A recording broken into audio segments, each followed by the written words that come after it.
Good morning, everyone, and welcome to St. Patrick's Cathedral for what is probably the least best-kept secret that we've seen in quite a while, the introduction of our new Archbishop Designate Ronald Hicks. We'll first have some introductory remarks from Cardinal Dolan, and then you'll hear from Archbishop Hicks, and then we'll open it up for some questions and answers. So thank you very much for being here. Your Eminence. Folks, good morning, a blessed Advent, a blessed nearby Christmas. You are always welcome at America's Parish Church, you know that, so thank you for being here today. Almost 17 years ago, I was the one being introduced, and it was a great privilege for me that my first stop was to meet with the press of New York City, because it's through you that we're able to communicate to our people and get the word out. So thank you for being here this morning. St. Nicholas has left us an early Christmas gift in the appointment by Pope Leo XIV of our new Archbishop Ronald Hicks. He is currently the Bishop of Joliet in Illinois. He was a priest of the Archdiocese of Chicago. He's been in an array and abundance of priestly ministry, from parish work to Catholic schools, seminary work, diocesan administration, because he was Vicar General of the vast Archdiocese of Chicago, which is the third largest archdiocese in the country after New York. You knew that, all right? So, and then he was 5 years of missionary work in El Salvador, right? So and for the last 5 years, you've been Bishop of Joliet, immensely qualified. So you are probably going to wonder if I knew him. I don't. But I'll tell you this, the last week since I found out, I've gotten to know him, and I already love him and appreciate him and trust him. Is there sadness in my heart? Sure, because I love the Archdiocese of New York. That sadness is mitigated by the gift that this new Archbishop already is. So it is my distinct pleasure to introduce to you Archbishop Designate Ronald Hicks. Yeah. Thank you.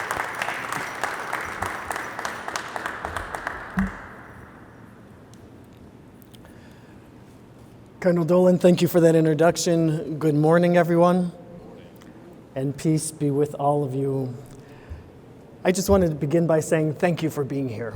My name is Ron Hicks, and I have visited New York about 10 times in my life.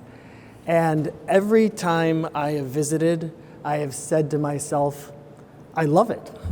I love the culture, the food, the energy, the plays, the neighborhoods, but especially I love the people. I love the people from all over the world who call this place home. And every time that I've visited, I've always said, I look forward to returning. And this time I'm returning not only as a visitor, but I'm going to be returning to stay. So I would just like to share a couple more things about myself. My parents, Ron and Rosalie Hicks, are retired high school teachers, and they raised my brother and I in the south suburbs of Chicago in South Holland, Illinois, which is right next door to Dalton, Illinois. Now, South Holland and Dalton might not mean anything to you, but Dalton is where our Holy Father, Pope Leo XIV, grew up and is from. And our houses are literally 14 blocks away from each other. So I would like to simply begin by expressing my heartfelt gratitude to Pope Leo XIV for this appointment. And I'm getting used to the microphone system here also.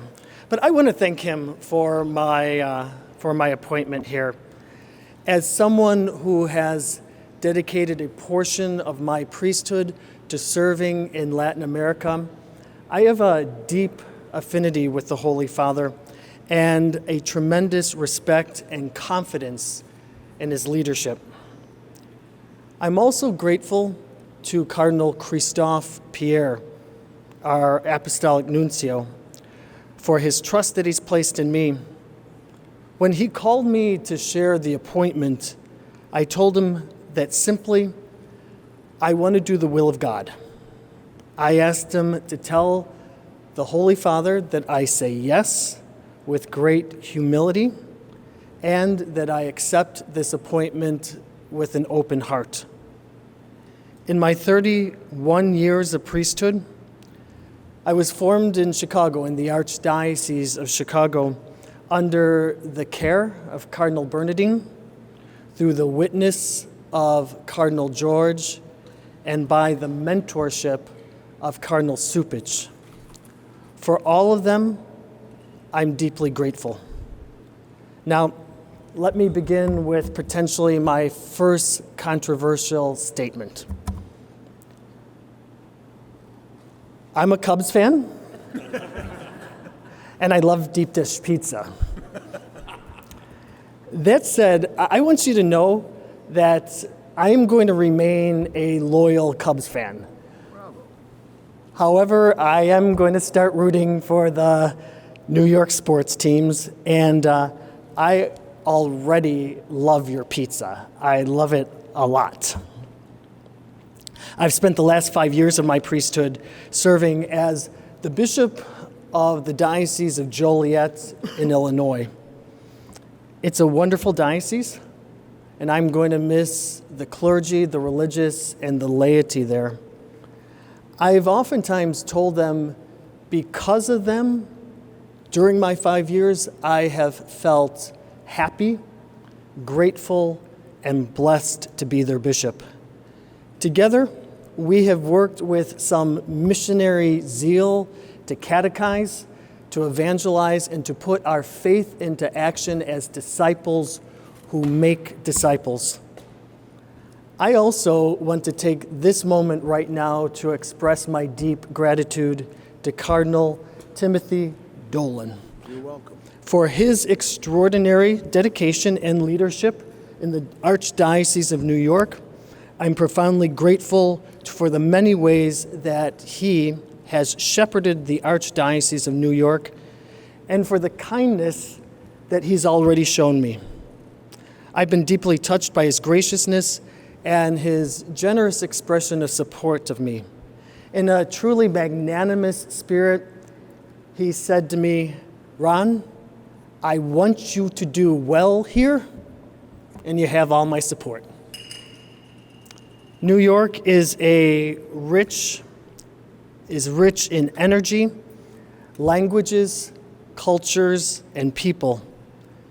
As excited as I am to get to know the city and the Archdiocese and all who call this home, I'm also very aware that these are complex and challenging days, especially as we face issues of life, faith, justice, peace, and healing. Still, I feel the hope that so many to our shores had that came through this very harbor here in New York, including my own family. I am committed to working with the great variety and diversity of faith leaders and civic leaders to keep that hope alive and to make real the promise of the golden door by acting in mutual respect and working to uphold human dignity. I'm committed to learning about the issues before our church, including the funds the Archdiocese has set aside to help resolve sexual abuse claims. As a church, we can never rest in our efforts to prevent abuse, to protect children, and to care for survivors. While this work is challenging, it's difficult, it's painful, I hope it will continue to help in the areas of accountability, transparency, and healing. I very much look forward to working closely and collaboratively with the priests, the deacons, the religious, the lay leaders of this Archdiocese, and I look forward to getting to know you and them, and you and them getting to know me. Together, I hope that we can listen, discern, pray, and serve faithfully as we move forward in hope. También quiero que ustedes sepan que tienen un obispo que no solo habla español, sino también tengo un corazón enorme para la cultura latina y la gente hispana. Yo pasé un año trabajando y viviendo como un voluntario en México. Pasé 5 años trabajando en Centroamérica, viviendo en el país de El Salvador. Y también yo tengo 2 sobrinos de Colombia, tengo compadres puertorriqueños y tengo muchos amigos que vienen de la República Dominicana. Yo quiero caminar con todos ustedes así, juntos como hermanos y hermanas. And I realize I've been watching the news feeds and the social media a little bit. I haven't dove a lot into everything that's being said. But I realize there's a lot of people out there who right now are trying to figure out, who is he? What does he stand for? And if you want to know the core of who I am and what I stand for, you should know this. I love Jesus with my mind, heart, and soul, and I strive to love my neighbor as myself. My desire is to be obedient to the Holy Spirit and to do the will of God, serving with a shepherd's heart. I trust and I surrender my life and my will to God, and with great humility, I accept this appointment. I ask for your prayers. I ask for your support as we take these next steps together. And with great gratitude, I ask God to bless us today and always.